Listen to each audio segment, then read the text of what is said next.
Let me show you some of the easiest foods I made this week. Some of them I put together, no cooking involved. Some of them I did, and they were all delicious and easy. I'm starting off with this ground beef recipe. So first, I'm going to wash 4 cups of medium grain rice. And when you're rinsing or washing your rice for the rice cooker, typically like 5 to 7 times gets the water clear enough to cook. See how the water's clear now? I'm going to let that soak until I'm ready to cook. Okay, so here I have 1 pound of lean ground beef and I'm seasoning with onion powder. I'm also going to add garlic, salt, pepper blend. You could just add garlic, salt, and pepper. And I'm eyeballing everything. Here I'm just going to break apart the ground beef, cook, combine, and season how you prefer. Now I'm going to chop up 2 russet potatoes, that's all I had left, half of a medium onion, and I also have 1 large carrot to use. That's going in. And here's one of my favorite seasonings, curry. So this is a Korean style curry ground beef. And here's what the recipe on the back calls for in grams. I sort of adjust it and just use this as a guide. For 1 pound of lean ground beef, I'm going to use 3 to 4 tablespoons of this. I also only add 4 cups of water as opposed to the 6 cups of water because the meat I'm using is ground beef. It doesn't have to cook until tender. I'm starting off with the carrots and onion. By the way, my ground beef is cooked and sauteed.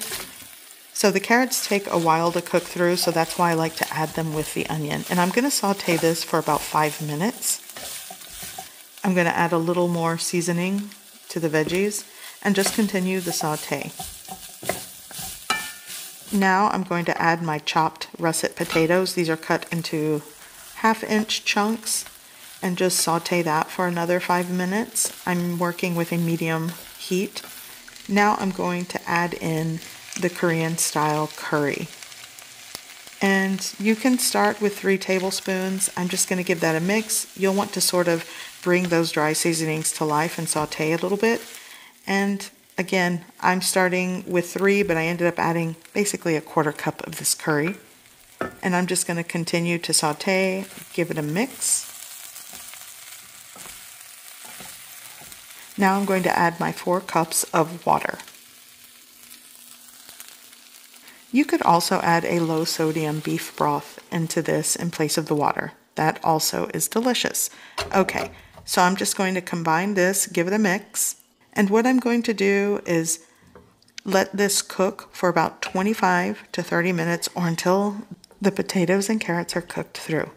Okay, cover with a lid. I'm going to bring that up to simmer then lower. Okay, the rice going into the rice cooker. It's soaked for about 30 minutes. Typically I like to soak longer, but it is what it is. I'm trying to cook dinner.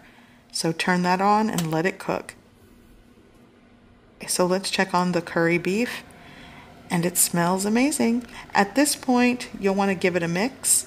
You'll want to test the potatoes and carrots. These are cooked perfectly. And you'll want to salt and season to taste at this point and adjust to your preference. So I'm going to serve a bowl. And this is one of my son's favorite ground beef meals. He pretty much asks for this and enchiladas once a week. Sometimes I do either or, but it really is an easy ground beef recipe that my family loves. This ground beef recipe pretty much goes onto the list of like something like spaghetti with meat sauce, my ground beef enchiladas, tacos, even a meatloaf. I keep this in rotation in my house, and once you get the seasonings, it's pretty economical to make.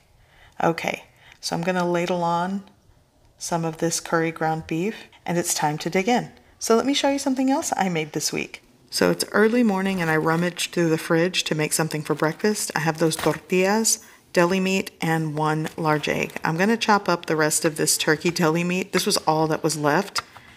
And just give that a chop. You can do this with ham if you want. And I'm just going to quickly saute this in a pan with a little cooking oil and just shake that around. Here, I'm just going to crack the egg and beat it.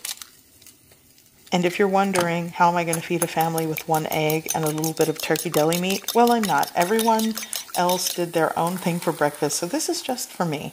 So I add the egg and you just kind of cook it. You can eat as is with toast on the side, but like I said, I found a couple of those tortillas in the fridge. I'm going to season with salt, pepper, and garlic blend. Give that a mix, and then just add your flour or corn. I do this with corn tortillas as well. Give that a flip. And honestly, this brand of flour tortillas, the carb counter ones, do not crisp up. They stay soft. Okay, here's the taco. I didn't even add cheese, but I am going to add some hot sauce, and there's my coffee, and this is it. This is the everyman for himself breakfast in my house. Not bad. So let me show you something I eat that helps me sleep at night. So I have been loving this peanut butter crunch cereal with a ripe banana. And I know this is not much of a recipe, but I know some of you just want to see things that I make when there's not some sort of intricate recipe involved. And I am an insomnia sufferer. So sometimes I need to look for things that just help me sleep. And banana and milk, that helps me sleep sometimes. And I add it to the cereal. Not bad. It keeps me satiated through the night, and I get a good 7 to 8 hours of sleep. So there's that. So maybe you can try it. Okay, next. Here I'm going to show you one of my favorite bagel tuna melts. So easy, so good. I'm going to start with one, I believe this is a 5-ounce can of tuna. I'm going to season with garlic, salt, pepper, paprika, and onion powder, and some Kewpie mayo because I like it. Okay, so tuna goes into the bowl, break it apart. Breaking it apart before adding the mayo helps when you mix. Okay, eyeballing as usual, just shake stuff in there. Again, these are just things I made this week, and just give that a mix. I know there's so many recipes for deli-style tuna, but this was easy. I love the jalapeno cheese bagels, so that's going in the toaster. I like extra toasty, 1 fresh Roma tomato, and these pickled jalapeno slices. So good. And yes, this American processed cheese. It's melty. I like it. Okay, these are extra toasty and hot, so I like to add the cheese so it gets kind of melty. I'm just going to put that on, and I'm doing everything one-handed. Once that's on, I'm just going to start building the sandwich. Here I have the tuna. By the way, I can get 3 sandwiches out of this 1 can of tuna. You don't have to put this on jalapeno cheddar bagels. You can just do plain white bread. It's another economical lunch for at least 2 to 3 people. Okay, pile on the pickled jalapenos. These aren't bad. They're not super spicy, so I do like to just pile them on. Now, if these were the Serrano ones or like the La Costeña brand, I probably wouldn't add this many. But these are pretty good. They're mild in taste.